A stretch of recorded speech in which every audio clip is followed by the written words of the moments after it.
Olá, tudo bem? Seja muito bem-vindo, muito bem-vinda. Eu sou Débora Ribeiro, jornalista, e esse é o segundo episódio do nosso videocast com a doutora Daniele Ferraz. Seja muito bem-vinda, Dani. Obrigada, Débora. Dani, eu queria que no primeiro episódio, nós falamos sobre o significado do número 1 dentro da medicina ampliada pela antroposofia. E eu queria que a gente começasse hoje, então, falando sobre o que significa o número 2. Teremos uma sequência aí, né? Sim.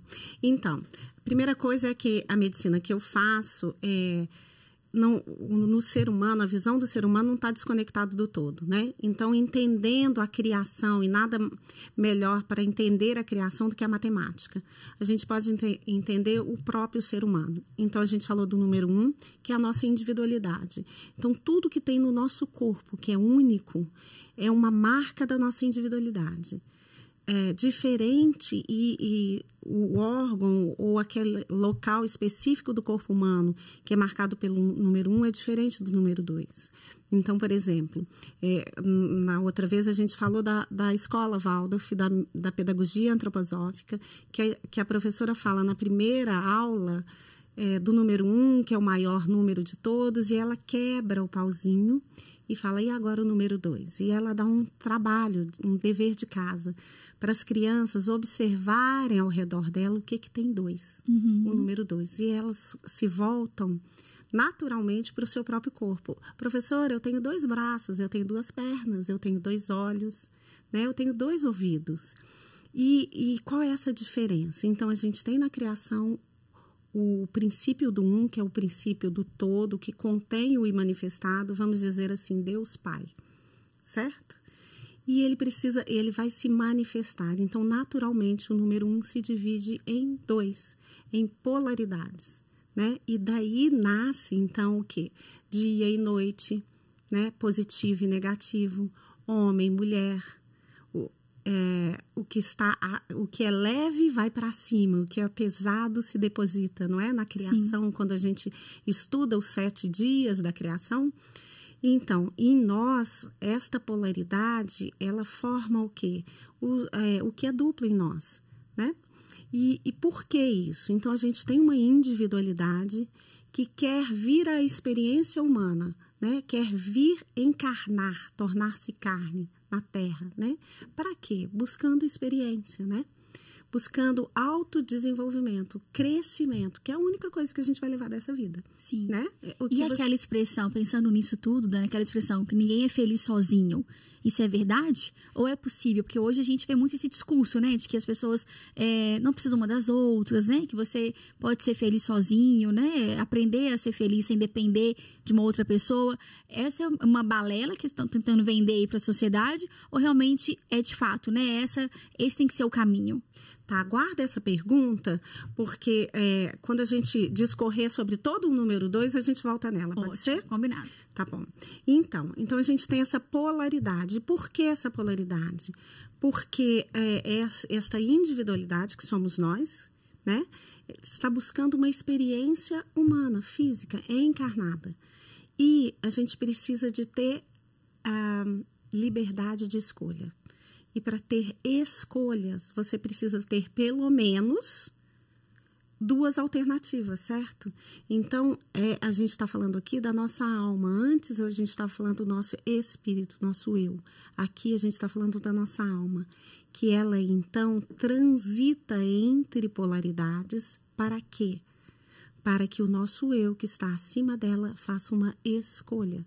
Então, eu não posso escolher o claro se eu não conheço o escuro. Eu não posso fazer escolhas se eu não tenho polaridades, percebe? Sim. E essa polaridade, na escala evolutiva, então a gente tem reino mineral, né, as pedras, reino vegetal, as plantas, reino animal. Esta polaridade nasce aonde? Nos animais, na escala evolutiva. Por quê? Porque eles acordam.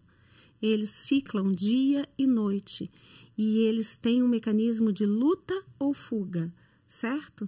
Por quê? Porque o animal passa a ter alma. A palavra animal vem de ânima, alma, né? Então, essa é uma aquisição que nós compartilhamos com os animais. Para quê? Para ter escolhas, né? O animal não faz escolhas, ele está preso na alma dele. Como? Os elefantes sempre vão agir da mesma forma.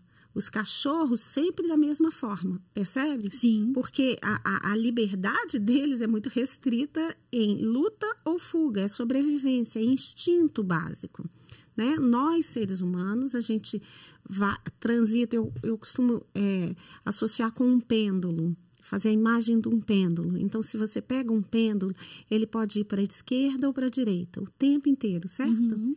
Para quê? Até achar o prumo, o meio, o equilíbrio. E quem está buscando esse meio, esse equilíbrio? Nosso eu.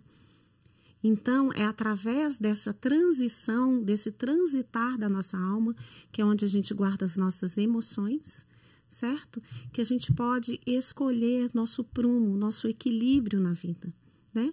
Então, e outra coisa, nessa polaridade a gente vê muito no nosso próprio corpo, percebe? Eu acho que a gente já falou isso de uma outra vez, como a cabeça, os neurônios, eles tendem a uma reta, certo? A cabeça tem que ser fria. Sim. Né? E abdômen, as células tendem a ser globosas, elas são quentes. Aqui a gente tem uma polaridade, certo? Então, positivo e negativo, homem e mulher. Quente e frio. Quente e frio. O órgão sexual masculino tende a uma reta, enquanto o feminino tende a uma curva. Enquanto eu falo, e falar é uma atividade, é ativo, você escuta e é passivo. Percebe? Então, a gente está sempre lidando com essas polaridades, buscando... Que é um desafio, né? Que é um desafio, escuta, né? Sim, que é um desafio. Né? Então, a gente transita entre as polaridades, nossa alma transita para quê? Para que esse nosso eu tenha liberdade de escolha. E liberdade de evoluir, através disso que a gente evolui, percebe? Sim. Então, você falou do encontro, né, de pessoas. O encontro é fantástico, porque estamos aqui em polaridades. Eu estou numa posição, neste momento, polar à sua. Você está escutando e eu falando, né? Então, o encontro, ele pode ser uma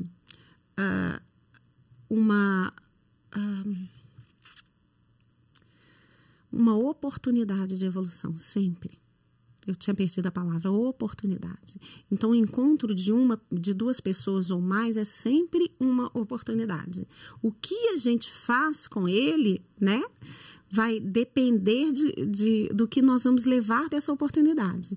Sim. Né? Então, assim, você falando, voltando à sua pergunta, o caminho é esse, viver sozinho, viver sozinho é melhor, enfim, depende do que esta individualidade veio buscar. Uhum. Às vezes é uma pessoa que veio buscar autossegurança e ela precisa estar bem sozinha para estar com o outro, né?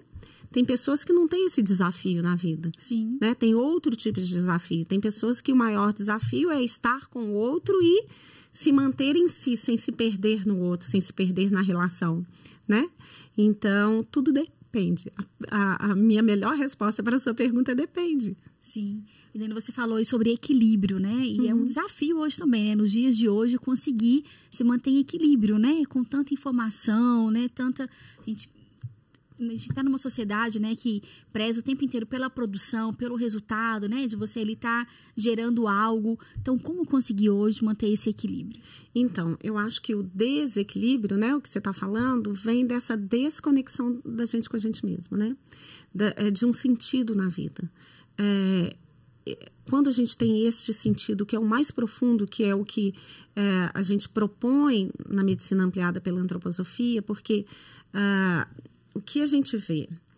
Toda doença é fruto de um desequilíbrio, certo? Mas de um desequilíbrio que, antes de se manifestar no físico, se manifestou neste âmbito que a gente está falando agora, da alma, né? Então, assim, essa desconexão com o nosso próprio eu, o que eu vim fazer aqui, que dá um sentido na vida, é a geradora de todos os nossos, vamos dizer assim, desafios, né? Uhum. Desafios de convivência e desafios físicos, inclusive, de doenças, né? E falando nisso, então, esse número 2 chega no nosso corpo até uma polaridade que eu ando divulgando aí no Instagram, que é sistema nervoso simpático e sistema nervoso parasimpático, né? não existe o sistema nervoso bom e o ruim. Eles precisam, mais uma vez, de um equilíbrio. Então, se a gente está muito fora, na periferia da nossa própria vida, do nosso eu, né, na luta, na produção, nisso que você estava falando, desconectado da nossa própria essência, a gente vive muito no sistema nervoso simpático, muito pronto para luta ou fuga mesmo, como os animais, né? E isso descarrega em nós um hormônio que se chama adrenalina, né? Que é um hormônio hipertensor. Então, ele nos coloca pronto para luta ou fuga. Então, ele eleva a pressão arterial, aumenta a frequência cardíaca, dilata as pupilas, dá força muscular. Para quê? Para lutar ou correr. Exatamente. E vivemos numa sociedade que vive à base de adrenalina, né? Então, o sistema nervoso simpático, a gente está sempre muito acordado, né? E o sistema nervoso parasimpático é aquele que relaxa, que diminui a frequência cardíaca, relaxa a musculatura, né? Diminui a força muscular, ele nos relaxa, né? Então, pensando no coração, a gente faz sístole, que é a contração, e diástole, que é o relaxamento. A gente vive muito em sístole hoje, na sociedade que a gente vive. Entende? Não relaxa, né? Exatamente. E esse é um princípio do universo. E nós somos parte disso. Esses princípios da criação humana, eles são corpo. Eles chegam até o nosso sistema nervoso simpático e parasimpático, né? Sim. Entende? E aí, uma sociedade, vivemos no sistema nervoso simpático, sempre em alerta, sempre pronto para luta ou fuga, né? Então, quando você chega perto de outra pessoa, às vezes é difícil você se esvaziar, né? E escutar o outro. E estar pronto para este encontro, né? E aí os encontros, né, profissionais, do dia a dia, né, são uma confusão. Né? Ninguém se escuta, né? Exato. Olha, né, um para o outro. E como conseguir, Dani, descobrir a sua essência, né, para poder realmente, de fato, estar conectado, né, com essa verdade, com o seu eu, e aí seguir realmente com um propósito? Então, parece simples, mas não é, né? Não, a medicina ampliada pela antroposofia é muito profunda nesse sentido, né? E assim, a gente tem medicação que vai ajudando a pessoa a se conduzir na vida, né? A achar este propósito, a estar melhor consigo mesmo, né? Porque o sentido da vida não é ganhar dinheiro, né? Porque o dinheiro, ao contrário do que os egípcios achavam, né? Que enterravam lá os faraós com todos os bens, a gente não leva. Os bens, o ouro, as pedras preciosas estão lá até hoje, no Egito, né? Indo para museus na Inglaterra, enfim, no mundo, né? Mas o que a gente leva é o que a gente produz dentro. E por isso, em várias culturas, se pesava o quê? O coração do ser humano, né? E a gente tem isso do sagrado coração, porque, então, se a gente entender que o coração é o principal órgão do corpo neste sentido. Por quê? Porque ele vai armazenar tudo que a gente vive. Olha que interessante, falando mais uma vez dessa polaridade. O coração, como um órgão central, ele recebe, no lado direito dele, no átrio direito, ele recebe sangue que vem da cabeça e sangue que vem do abdômen, pela veia cava superior e pela veia cava inferior. Então, sangue que tem que foram nutridos com percepções diferentes da nossa alma. Percepções da cabeça e do abdômen, entende? Sim. E aí ele chega no coração e o coração tem que pesar e medir tudo isso. E passar pelo pulmão, e a hora que ele mandar esse sangue de volta para o corpo, já com a percepção do nosso eu. Olha que incrível, porque segundo a medicina ampliada pela antroposofia, a cada batida do nosso coração, um milionésimo de segundo, é como se o nosso eu entrasse ali e percebesse o que vem da nossa cabeça, ou seja, desse mundo frio do pensar. Sim. E do nosso abdômen, que é o nosso mundo inconsciente, para equilibrar isso a cada batida do coração. Imagina. Então, a gente tem 3 órgãos que esse eu, ele, segundo a medicina ampliada pela antroposofia, ele ancora no ser humano, na pineal, no coração e no pâncreas. Então, a cada momento, ele está tentando equilibrar essa polaridade que existe em nós, que a nossa alma percebe o mundo. Sim, é impressionante isso, né, Dani? A gente vê isso na prática, né? Dependendo da situação, às vezes a gente, sei lá, sente náusea, né? Dependendo da emoção que vem, né? Do que você está passando, tem gente que começa a ter ânsia de vômito, sim, né? Exatamente essa região do abdômen, né? Que ali... Sim, mas sobretudo no coração, né? Quando você sente algo, você sente no coração. Sim, né? Sim.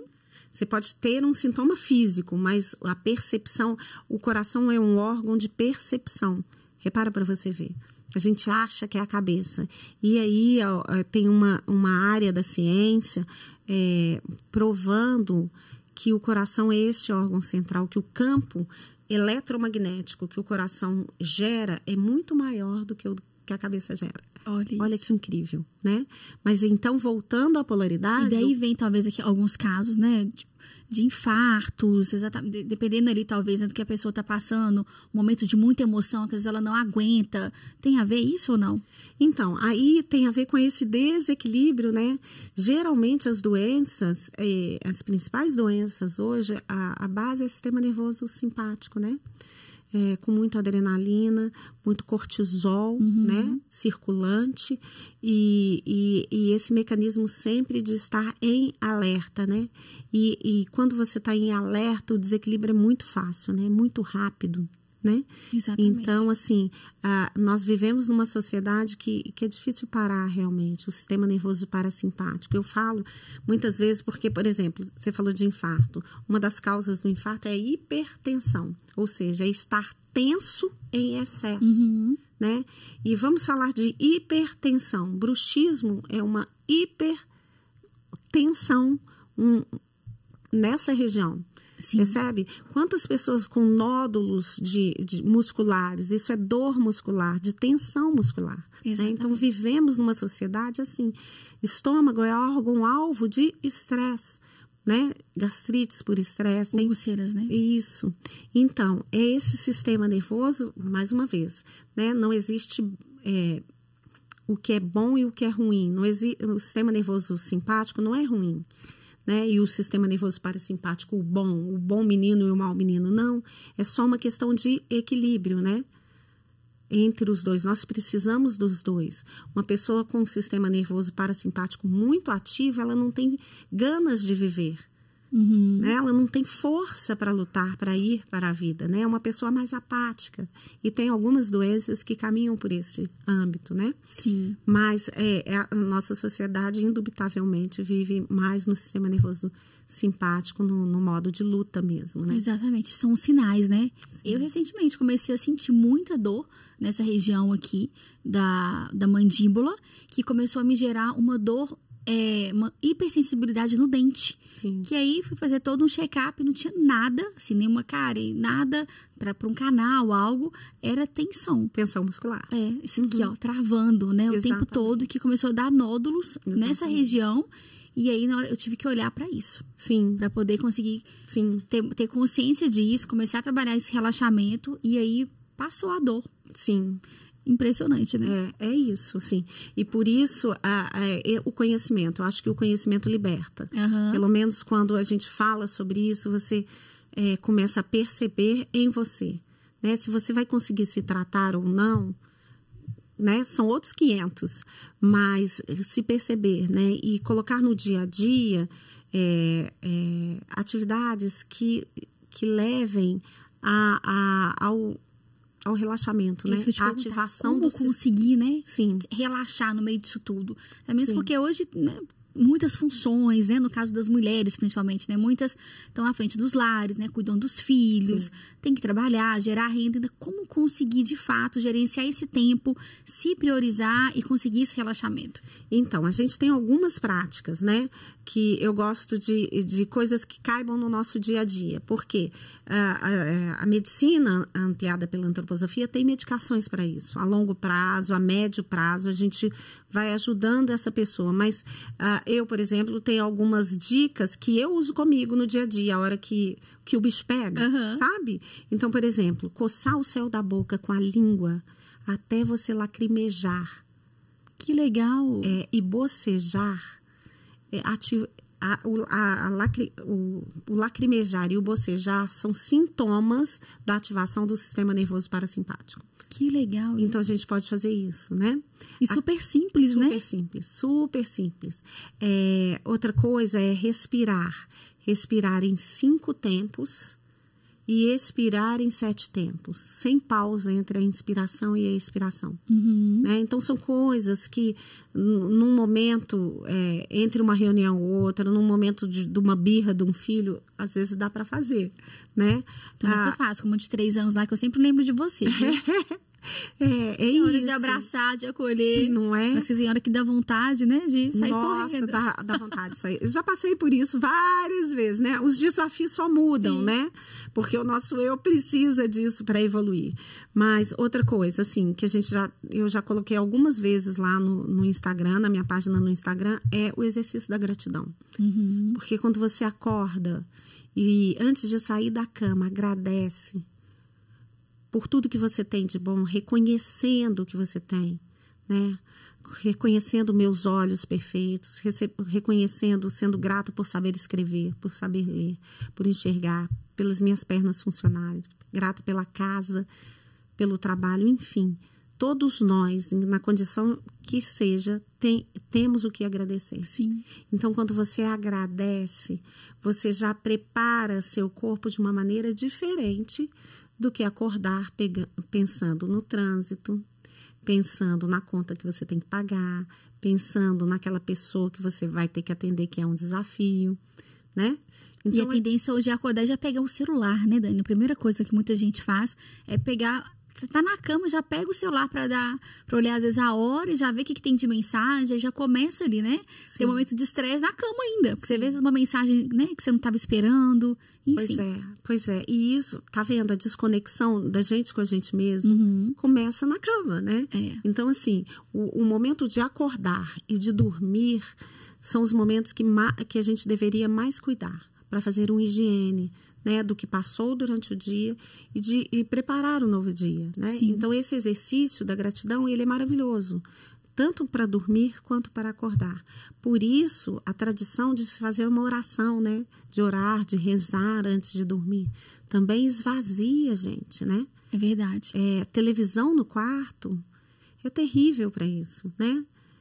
O celular deveria ficar, né, ser desligado e ficar, né, no silencioso e a gente preservar esse momento que é sagrado, o de acordar e o de dormir, são momentos sagrados. Sim. Porque por essa programação, né?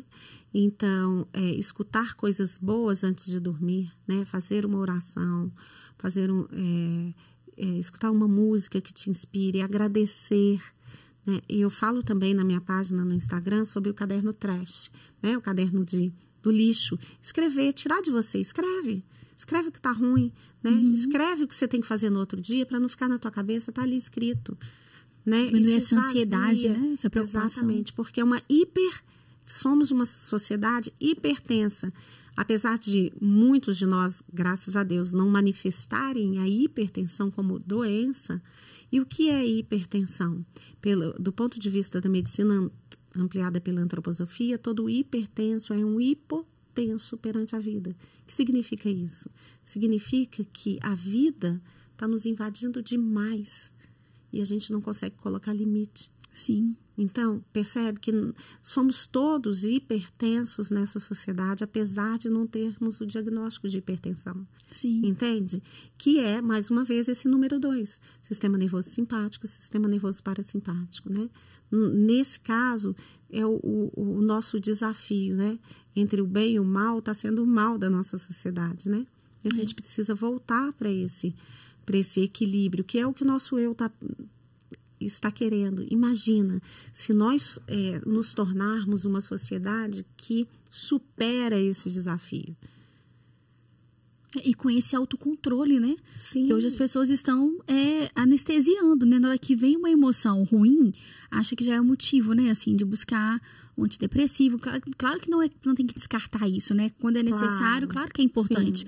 Mas assim, essa falta de saber lidar, né? Com as próprias emoções. Teve agora um caso recente aqui local, né? De um pai que, num clube aqui, né? Conhecido em Belo Horizonte, agrediu uma criança com uma raquete.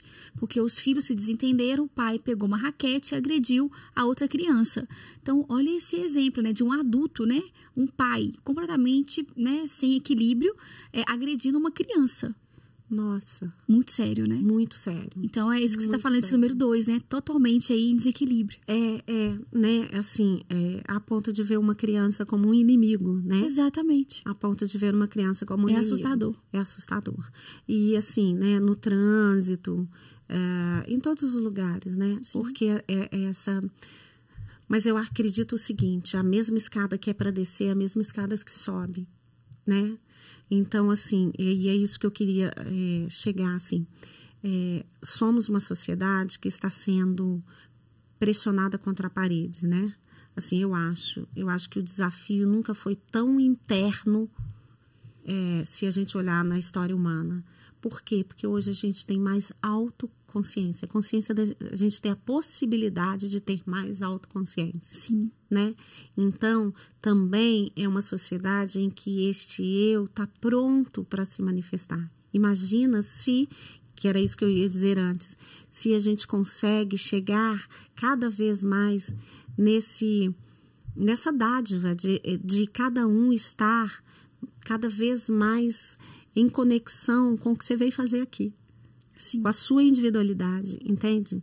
Por quê? Porque a gente ou vai por esse caminho desse autodesenvolvimento, e a medicina ampliada pela antroposofia tem toda a condição de dar suporte para isso, ou a gente vai para uma sociedade que precisa se anestesiar, que não está dando conta dela mesma. Exatamente. Percebe? Tem um palestrante, que agora não vou lembrar o nome dele, mas que vai até estrear um programa agora na TV local, que é um homem de 50 anos, né, que tinha uma vida ele vivia estressado e cansado. Era o ritmo dele. Pai de 3 filhos, que um dia ele dirigindo, ele apaga no trânsito dirigindo, tem um acidente, e aquilo ali é a virada de chave na vida dele, para ele poder realmente viver os sonhos que ele queria. Não só sonhar, né? Sem viver. Porque a gente tem sonhos, né? E a gente não vive esses sonhos. A gente... eu sonho um dia, né? Um dia, quando eu aposentar, quando meus filhos crescerem, eu vou viver a vida que eu quero. Enquanto isso, você vai ali sobrevivendo. Ele falou, não, agora eu vou viver... Já que eu tive essa oportunidade de voltar, né? De estar aqui, de recomeçar, eu vou viver os meus sonhos. E ele muda completamente o ritmo de vida dele. E já subiu várias vezes, assim, vários montes, picos, né? Começou a fazer escaladas e agora virou um comunicador e vai estrear um programa na TV, algo que ele nunca tinha imaginado. E é um homem de 50 anos que já é vô hoje e que tem um estilo de vida que é o estilo de vida que ele realmente queria ter. Ele se conectou, né, com a sua essência e hoje ele vive, né, o seu eu e mudou a vida completamente. E na hora que eu vi uma palestra dele recentemente, eu acho que você tá falando, eu tô conseguindo ilustrar com o depoimento dele e é isso. Então, assim, ele hoje vive aquilo que está conectado, né, com o que ele queria e a partir disso a vida dele continuou sendo abundante, só que de uma outra forma, né? Sim. Ele descobriu outras riquezas, né, outras formas, né, de gerar renda, né, de se sustentar, de pagar os boletos, mas fazendo realmente aquilo que ele gosta e que ele quer. E a gente às vezes tem esse medo, né, dessa mudança, né, de fazer uma transição, de perder aquilo ali, né, que te dá um pouco ali de segurança, né, o leitinho que a gente tira da vaca ali todos os dias, né? O meio da vaca cai do precipício, né? E é interessante isso, né? Porque ele precisou, né, passar por um acidente, voltar para poder realmente viver aquilo que ele gostaria de viver. Sim, a jornada é sempre para dentro, né? É sempre de reconexão, né? Para dentro, né? E isso é muito legal. E tem que ter coragem para isso, né? Sim, e sabe a palavra coragem, ela vem de coração que age, né? Age, né? É verdade. Então, é um coração que age, né? É o nosso melhor conselheiro, né? Nosso coração. É muito incrível isso. Quando a gente realmente se conecta com a nossa missão, né? Com a nossa raridade, o que a gente veio fazer aqui, a gente tem o que oferecer para o mundo, né? Naturalmente, a gente tem o que oferecer. Né? Porque você acha seu sentido, eu acho meu sentido na vida. Sim. Né? Por muito tempo, eu tinha um sonho recorrente. Os sonhos vêm do nosso inconsciente, né? Do nosso mundo do abdômen, pela medicina ampliada pela antroposofia. Então, são mensagens que esse eu não está conseguindo nos comunicar muitas vezes através do nosso consciente, e ele vem através do inconsciente, né? Então, eu tinha um sonho que eu ia viajar e eu não tinha um passaporte, e eu não conseguia entrar. Até o dia que eu entendi que esse passaporte que eu queria, tudo bem que eu não tivesse, que eu escolhi realmente uma medicina diferente do status quo, né? Mas é isso que me dá sentido na vida, entende? Todo dia me dá alegria de trabalhar, de estar na vida, né? E ter o que oferecer, né? Esse sentido maior na vida. É muito bacana quando a gente encontra, né? Com certeza. Muito bacana. É libertador, né? É libertador. Dani, queria que você deixasse o seu recado, mensagem final, né? Nesse videocast de hoje, que falamos do número 2. E talvez aí na prática, né? Como colocar esse número 2 aí para funcionar na nossa vida? Então, perceber que a gente realmente está nesse desafio que a nossa alma nos coloca em embates. A nossa alma está a serviço do nosso eu. E é através disso, desses desafios na vida, que a gente cresce realmente, né? Porque se a gente escuta os sinais, e a gente estava falando disso, sim, que os sinais sempre vêm, né? A gente não precisa passar por um acidente de trânsito e apagar. É verdade. Porque o nosso eu, nossa individualidade, sempre está tentando nos colocar na nossa melhor realidade possível, de momento a momento. Nem que seja através da dor, através da doença, através de um acidente de carro. Por quê? Para corrigir nosso curso, né? Então, assim, aprender a ler os sinais que sempre vêm, né? Do nosso eu, que é parte desse eu maior, né? Do universo, que é pura luz. Ele sempre vem. Então, a gente precisa aprender a ler os sinais. E que muita gente ignora, né? E aí a conta chega, né? Exatamente, a ponto de... Porque, assim, o nosso eu pode causar na nossa vida experiências de alto impacto para que a gente se desperte. Entende? Dor, sofrimento, doença, acidente de carro. Sim. Coisas muito dramáticas. São sempre uma tentativa deste âmbito de nós mesmos, que é o mais puro que tem, de nos despertar. É sempre uma tentativa disso. Então, mas antes ele manda sinais, percebe? Ele te dá uma rasteira aqui, outra rasteira ali, e como se estivesse dizendo assim, acorda, acorda. E aí, nós somos resistentes, né?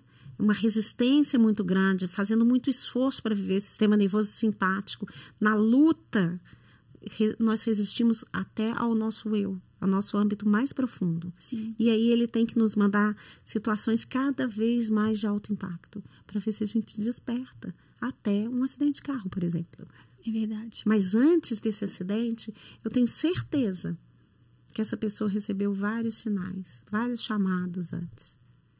E aí, por medo, desafios da alma, por medo, por insegurança, às vezes por vaidade, não, porque eu não quero largar esse cargo, enfim. Sim, orgulho, né? Por inveja, muitas vezes, né? Sei lá, a gente não atenta para esses sinais, mas os sinais sempre vêm. Lembra do fluxo do rio, né? O sinal sempre vem. Sim. Né? Então, aprender a ler os sinais é muito legal. Com certeza. Dani, muito obrigada, viu? Até o próximo, em que vamos falar sobre o número 3, não é isso? Com certeza. Então é isso, gente. Fica de olho aí, deixa seu comentário, acompanha também as redes sociais. E o próximo episódio, a doutora Daniele Ferraz vai falar sobre o número 3, dentro, né, de acordo aí com a medicina ampliada pela antroposofia. Até lá, gente. Ótimo. Prontinho, Diogo? Ai, muito legal, né? Queria até perguntar mais coisas.